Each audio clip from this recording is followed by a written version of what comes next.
മോളെ, ഇനി അമ്മ ഒരു കാര്യം പറയട്ടെ. എന്തായാലും കഴിഞ്ഞതൊക്കെ കഴിഞ്ഞു. കുറച്ചൊക്കെ നമ്മൾ ക്ഷമിച്ചേ പറ്റൂ. അവർക്കും വിഷമം തോന്നുന്നുണ്ടാവും.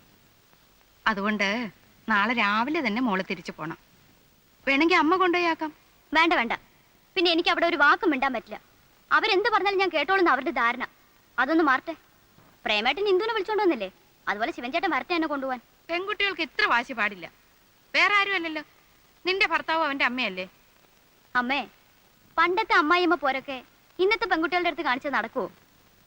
നിന്നെ പോലെ വാശി ശിവനും കാണുമല്ലോ. അവൻ വന്നില്ലെങ്കിലോ? വന്നില്ലെങ്കിൽ ഞാൻ ഇവിടെ തന്നെ താമസിക്കും. അതിനാരും പേടിക്കണ്ടല്ലോ.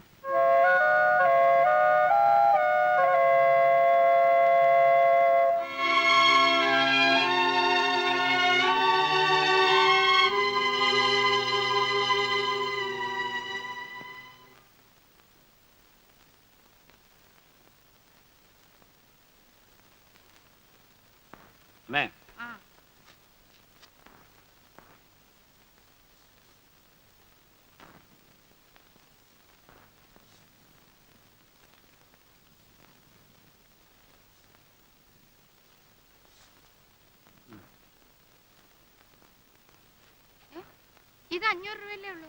അതെ. എല്ലാ മാസം 1000 രൂപയല്ലേ നീ തരാറ്? അത് ഞങ്ങൾ രണ്ടുപേരുള്ളപ്പോഴല്ലേ. ഇപ്പൊ ഗീതയില്ലല്ലോ.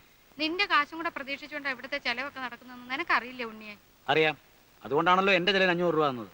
ഇങ്ങനൊക്കെ കണക്ക് പറയാൻ പാടുണ്ടോ? ഈ നിലയ്ക്ക് നിന്നെ 10 മാസം ചുമന്നതിന് ഞാൻ കണക്ക് പറയണമല്ലോ. ഓ, ജീവിതത്തിൽ ആദ്യമായിട്ട് എന്റെ ഭാര്യ ബുദ്ധിയോടെ ഒരു കാര്യം പറഞ്ഞു. അല്ല, നിന്റെ ഈ എണ്ണിപ്പെറുക്കിയുള്ള കണക്ക് പറച്ചിൽ കേട്ട് എങ്ങനെങ്കിലും പറയാൻ തോന്നിയല്ലോ. കളിയാക്ക? ഏയ്, ഇന്നല്ലെങ്കിൽ നാളെ മാനേരാകാൻ പോകുന്ന നിന്നെ ഞാൻ കളിയാക്കൂ? ആലോചിക്കാതെ ഞാൻ ഒന്നും ചെയ്തിട്ടില്ല. ഈ വീട്ടിൽ വേണ്ടാത്ത ചെലവുകളൊക്കെ കൂടിക്കൊണ്ടിരിക്കുക. കരുതിയിരുന്നില്ലെങ്കിലേ അവസാനം കഷ്ടപ്പെടാൻ ഞാൻ മാത്രമേ ഉണ്ടാവും. പഴയ പോലൊന്നുമല്ല. ഇപ്പൊ എനിക്കൊരു കുടുംബമുണ്ട്, ഒരു കുട്ടി ഉണ്ടാവാൻ പോകുന്നു. അതെന്താ മനസ്സിലാക്കാത്തേ? പറയുന്ന കേട്ടാത്തൊന്നും നിനക്ക് മാത്രമേ കുട്ടികളും കുടുംബമൊക്കെ ഉള്ളെന്ന്. എടാ, നീ അടക്കം 4 പേരുടെ അച്ഛനാ ഞാൻ. വരുമാനം കുറവായിരുന്നപ്പോഴും അന്തസ്സായിട്ട് തന്നെ നിങ്ങളെയൊക്കെ ഞാൻ വളർത്തിയത്. അന്നച്ഛനെ ഞങ്ങളെ മാത്രം നോക്കിയാൽ മതി. ഇവിടെ ഇപ്പൊ അതാണോ സ്ഥിതി? ഇല്ലാത്ത കാശുണ്ടാക്കി ഒരുത്തിയെ കല്യാണം കഴിപ്പിച്ചയച്ചു. ആ ബാധ്യത സഹിക്കാം. ഒരു നിസ്സാര കാര്യത്തിന് വഴക്കുണ്ടാക്കി ദേണ്ട വന്നിരിക്കുന്നു. സൽക്കരിക്കാൻ നിങ്ങൾ കുറെ ആൾക്കാർ. എന്റെ കാര്യം ആലോചിച്ച് ആരും വിഷമിക്കണ്ട. ആർക്കും ഒരു ഭാരമായിട്ട് ഒരു നിമിഷം പോലും ഞാൻ ഇവിടെ നിൽക്കില്ല. അറിയാൻ വേണ്ടി നീ തന്റെ കാര്യമാണെന്ന് അറിയാം. എന്ത് ചെയ്യാനും നീ മടിക്കില്ല. ഉണ്ണി, നീ ഒന്നും മിണ്ടാണ്ടിരിക്കൂ. അപ്പുറത്തും ഇപ്പുറത്തൊക്കെ ആൾക്കാരുള്ളതാ. ഞാനൊന്നുറക്കെ സംസാരിച്ചാൽ നിങ്ങൾ കുറച്ചിലാണല്ലേ. ഇവിടെ വന്നു കയറി ഒരുത്തി പെട്ടിയും തൂക്കി ഈ പടി കടന്നാണല്ലോ പുറത്തേക്ക് പോയത്. അപ്പൊ നിങ്ങൾ കുറച്ചിലുണ്ടായില്ല. ഉണ്ണി, രമയെ പറ്റി നിനക്ക് പറയാം. അവള് നിന്റെ പെങ്ങളാ. പക്ഷെ നിന്റെ അനിയന്റെ ഭാര്യയെ കുറിച്ച് പറയാൻ നിനക്ക് അവകാശമില്ല. അതും അവനോട് ഇല്ലാത്തപ്പോ. അവൻ എന്നേക്കാൾ യോഗ്യനാണ്. 1800 രൂപ ശമ്പളം വാങ്ങിക്കുന്ന ഞാനോ, മാസാമാസം 500 രൂപ തികച്ച കയ്യിൽ വാങ്ങിക്കാത്ത പ്രേമനോ വലുത്? 1800 രൂപ ശമ്പളം വാങ്ങുന്ന നീ വീട്ടിലവന് 500 രൂപ തരുന്നു. അതും കണക്ക് പറഞ്ഞുകൊണ്ട്. മാസം 500 രൂപ തികച്ച് കൈ മേടിക്കാത്ത പ്രേമൻ കിട്ടുന്ന മുഴുവൻ തരുന്നു. രണ്ടും തമ്മിൽ വ്യത്യാസമുണ്ട് മോനെ. എന്റെ നോട്ടത്തിൽ അവൻ തന്നെയാണ് വലുത്. നിന്നെ ഞാൻ വളർത്തി പഠിപ്പിച്ച് ഈ നിലയിലാക്കിയത് എന്റെ തെറ്റ്. പഠിപ്പിച്ച് വലുതാക്കിയ കാര്യമൊന്നും പറയണ്ട. ഞാൻ കഷ്ടപ്പെട്ട് പഠിച്ചതുകൊണ്ട് ഡിഗ്രി എടുത്തു. ഒണ്ടല്ല രണ്ടെണ്ണം വേറെ. ഒരുത്തൻ നാടകം കളിച്ച് നടക്കുന്നു, ഇനി ഒരുത്തൻ 10ാം ക്ലാസ്സിൽ വർഷങ്ങളായിട്ട് കുത്തുന്നു. കാണുന്നോ? മതി, നിർത്ത്. നീ മിടുക്കൻ. നീ 1000-ന് വരെ 500 രൂപ അവൻ 10ാം ക്ലാസ് കിടക്കുവോ? പ്രേമന് വരുമാനം കൂടുവോ? പിണങ്ങി വന്ന് നിന്റെ പെങ്ങളെ തിരിച്ചു പോവോ? വേണ്ട. നിന്റെ സഹായം ഇല്ലെങ്കിൽ നിനക്കും കൂടെ ചോറ് തരാൻ നിന്നെ കൊണ്ട് കഴിയും. ഡേ, ആ രൂപ തിരിച്ചു കൊടുത്തേ.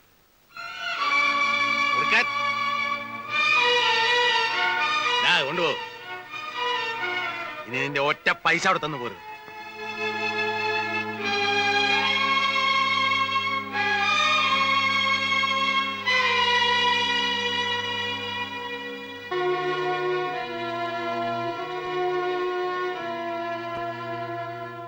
എന്റെ പൈസ നിങ്ങൾക്ക് ആവശ്യമില്ല അല്ലേ?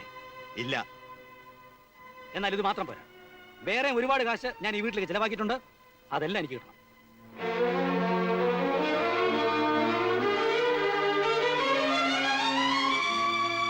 എന്നെ ആദ്യമായിട്ട് അച്ഛാന്ന് വിളിച്ചത് നീയാ. ആദ്യത്തെ സന്താനം എന്ന് പറഞ്ഞ് നിന്നെ ഒരുപാട് ലാളിച്ചിട്ടുണ്ട്. ഈ തോളിലിരുത്തിയ നിന്നെ സ്കൂളിൽ കൊണ്ടാക്കിയതും തിരിച്ചു കൊണ്ടുവന്നതും.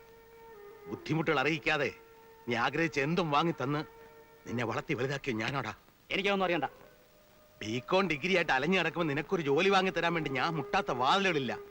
എത്ര പേരുടെ കൈയും കാലും പിടിച്ചാണ് നിനക്ക് ഈ ജോലി വാങ്ങി തന്നെന്ന് അറിയാവോടാ? എനിക്കൊന്നും അറിയണ്ടെന്ന് പറഞ്ഞില്ലേ? നിനക്കൊന്നും അറിയണ്ടല്ലേടാ. വേണ്ട. എങ്കിൽ ഇങ്ങനെ ഒരു മകനെ എനിക്ക് ആവശ്യമില്ല. ഇറങ്ങിപ്പോടാ അവിടെ നിന്ന്.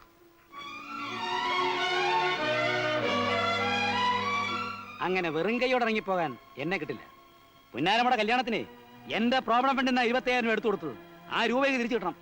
അത് തന്നാ നീ ഇവിടെ നിന്ന് ഇറങ്ങിപ്പോവോ? ആ നിമിഷം ഇറങ്ങിപ്പോ. എന്നാ മരിച്ചുപോയ കാരണവന്മാരുടെ പേരിൽ ആണയിട്ട് ഞാൻ പറയാണ്, ഇന്ന് മുതല് നിന്റെ കടം തീർക്കാന്നുള്ള മാത്രമാണ് എന്റെ ലക്ഷ്യം. അത് തീർക്കുന്നവരെ ഞാനും നീ തമ്മിൽ ഒരു ബന്ധവുമില്ല. ഞാനോ എന്റെ വാക്കുകൾക്ക് വില കൽപ്പിക്കുന്നവരോ നിന്നെ കാണില്ല, സംസാരിക്കില്ല. പിന്നെ കടം തീർക്കുന്നതിന് മുമ്പ് ഞാൻ മരിച്ചുപോയാൽ എന്റെ ചെതയ്ക്ക് തീ കൊളുത്താൻ പോലും നീ വീട്ടിനകത്ത് കാലുകുത്തരുത്. ഇറങ്ങിപ്പോടാ, ഇറങ്ങിപ്പോടാ പട്ടി. ഇങ്ങനെ മാറി നിൽക്കില്ല, അവൻ പോട്ടെ. ഓടാ ഇറങ്ങി.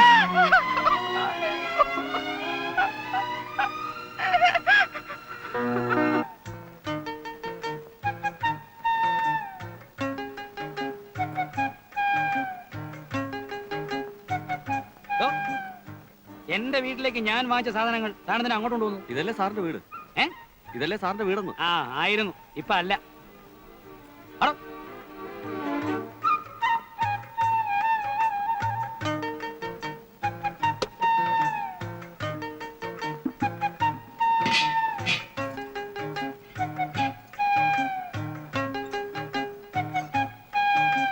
വാ.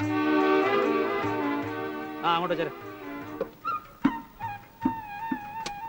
അങ്ങോട്ട് വെക്കാനല്ലേ പറഞ്ഞേ?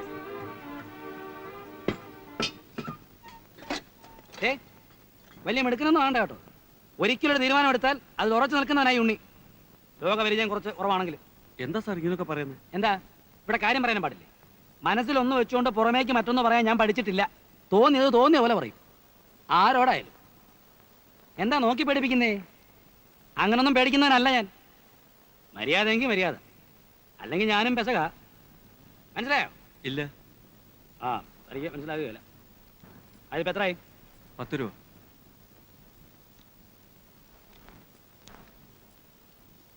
ആ ഇത് 9 ഉള്ളൂ. 1 രൂപ വേണം സാർ. പത്തായില്ലേ? ആ. ആ ഇന്നലെ രാത്രി നീ എന്താ പറഞ്ഞേ? നമ്മുടെ മോനല്ലേ അങ്ങ് ക്ഷമിച്ചു കളയുന്നല്ലേ? ക്ഷമിക്കാൻ തരത്തിലാവണ്ടേ അവന്റെ പോക്ക്? പുകഞ്ഞ കൊള്ളി പുറത്ത്, അത്ര കണക്കാക്കൂ ഞാൻ. നിങ്ങളൊന്നും മിണ്ടല്ലേ. ഇല്ലടി, എന്റെ നാവടക്കാൻ നീ എല്ലാ ദൈവം തമ്പുരാൻ വിചാരിച്ചാൽ നടക്കില്ല. പ്രായം ഇത്രയായി. ഇനിയേ എന്നെ തിരുത്തി എന്നാക്കൊന്നും ആരും വിചാരിക്കണ്ട. മനസ്സിലായോടി?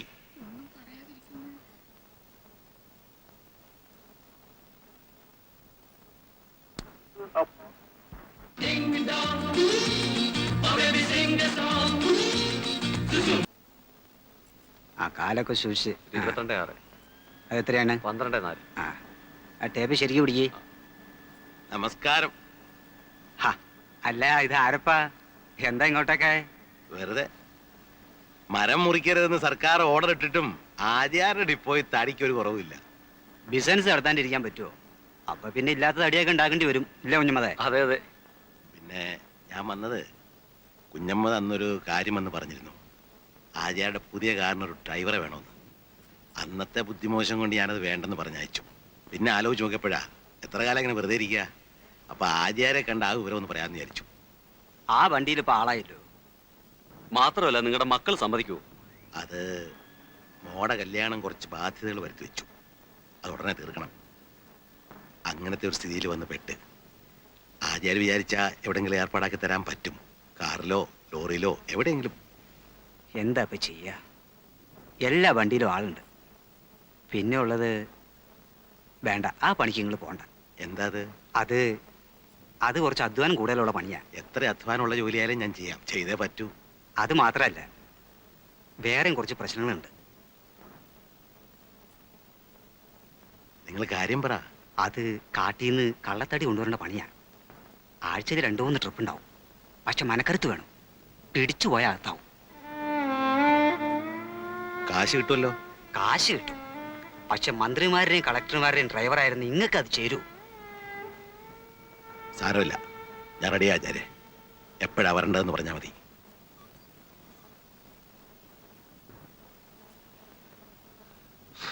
ഇന്നലെ മെനയാന്നായിട്ട് 2 കളി ഉണ്ടായിരുന്നു.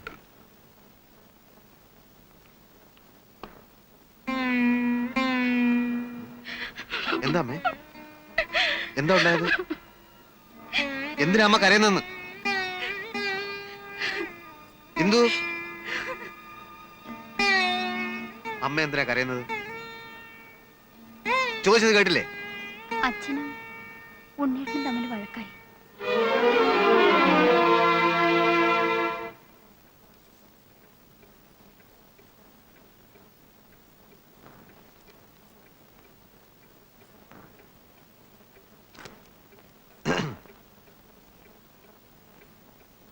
എനിക്ക് ഏട്ടനോട് കുറച്ച് സംസാരിക്കാനുണ്ട്. ബാങ്കിന്റെ കാര്യം വല്ലതാണോ? അല്ല. ആ എന്നാ ഇപ്പൊ പറ്റില്ല. പിന്നെ എപ്പോ പറ്റും? 5 മണി കഴിയും. ഞാൻ വെയിറ്റ് ചെയ്യാം. നീ എന്നെ ഉപദേശിക്കാനാ പുറപ്പാടല്ലേ? കാര്യം പറയുന്നത് ഉപദേശമാകുന്നത് എങ്ങനെയാ? അല്ലടാ, കുറ്റം മുഴുവൻ എൻ്റെ. നിങ്ങളൊക്കെ നല്ലവരും, എല്ലാവരും എനിക്കറിയാം. കാര്യങ്ങളൊക്കെ നടന്നു കഴിഞ്ഞപ്പോൾ ഞാൻ അധികം പറ്റായി. ഇതെങ്കിലും മനസ്സിലാക്കാൻ കഴിവില്ലെങ്കിൽ പിന്നെ ഞാൻ എന്തിനാടാ ഈ വീക്കാവും പാസ്സായി ബാങ്കിൽ പോയിരിക്കുന്നത്? വെറുതെ നാട്ടുകാരെ കൊണ്ട് അതും ഇതും പറയിപ്പിക്കുന്നത് എന്തിനാണെന്നാ ഞാൻ ചോദിക്കുന്നത്. നാട്ടുകാരെ കൊണ്ട് ഞാനാണോ പറയിക്കുന്നേ? അവിടെ നിന്ന് ഇറങ്ങിപ്പോവാൻ എൻ്റെ മുഖത്ത് നോക്കി പറയുമ്പോൾ അതും കേട്ട് ഗണിച്ചുകൊണ്ടിരിക്കാൻ എന്നോട് പറ്റില്ല. അത് തെമ്മാടിത്തരമാണെങ്കിൽ ആ തെമ്മാടിത്തരം ഇനിയും ഞാൻ ചെയ്യും. ചേട്ടൻ ഒരു കാര്യം ചെയ്യും. അത്ര നിർബന്ധമാണെങ്കിൽ ബാങ്കിനടുത്ത് എവിടെയെങ്കിലും ഒരു വീട് വാടകയ്ക്ക് എടുത്തോളൂ. ജോലിക്ക് പോകാനുള്ള സൗകര്യത്തിനാണെന്ന് ആളുകൾ ധരിച്ചോളൂ. എന്തായാലും ഒരു വീട്ടിൽ 2 അടുപ്പ് വേണ്ട. എങ്ങനെ എങ്ങനെ എങ്ങനെ വേറെ വീട് വാടകയ്ക്കെടുത്ത് ഞാൻ മാറണം അല്ലേ? നിന്റെ ഉള്ളിൽ ഇരിപ്പ് എനിക്കിപ്പം മനസ്സിലായടാ. അങ്ങനെ എന്നെ അവിടെ നിന്ന് പുകച്ച് പുറത്ത് അടിക്കുക. അങ്ങേത് ഇറങ്ങിപ്പോകാൻ പറഞ്ഞു, നീ അത് കുറച്ച് മയത്തിൽ പറഞ്ഞു. അയ്യോ അതല്ല ഉണ്ണേട്ടാ. വേണ്ടടാ, ഇതൊക്കെ മനസ്സിലാക്കാനുള്ള സാമാന്യ ബുദ്ധിയെങ്കിലും ഈ കൃഷ്ണൻ ഉണ്ണിക്കുണ്ട്. കുന്തുണ്ട്. എന്ത് പറഞ്ഞാലും ദോഷം മാത്രം കാണുന്ന ഒരാളോട് ഒന്നും പറഞ്ഞിട്ട് കാര്യമില്ല. തെളിച്ചു പറയടാ. പോത്തിന്റെ ചെവിയിൽ വേദമോതരുത്, അതല്ലേടാ നീ ഉദ്ദേശിച്ചത്? മനുഷ്യനെ വട്ടുപിടിപ്പിക്കരുത്. അച്ഛൻ പറഞ്ഞതാ ശരി. അച്ഛൻ എന്തു പറഞ്ഞു? എന്നോട് മിണ്ടരുത്, ഞാൻ താമസിക്കുന്നിടത്ത് വരരുത്, അല്ലേ? അച്ഛൻ പറഞ്ഞാ ശരി.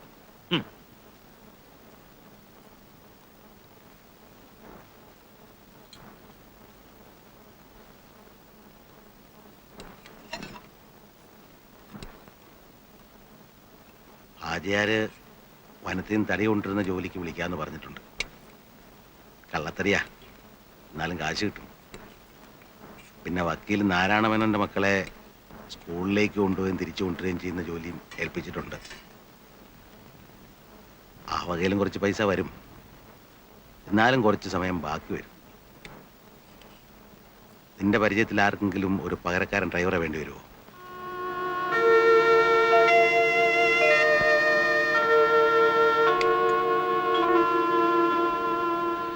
കടം വീട്ടിൻ്റെ മോനെ.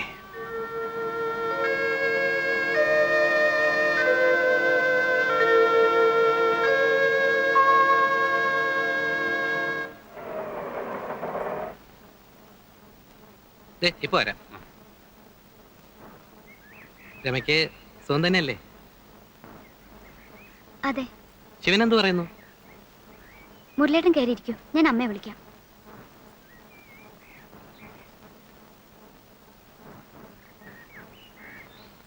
ആ ഇത് ആരാ? മുരളിയോ? വരും മോനെ, ഇരിക്കൂ. ഇരിക്കുന്നില്ല അമ്മയുടെ കുറച്ച് തിരക്കുണ്ട്.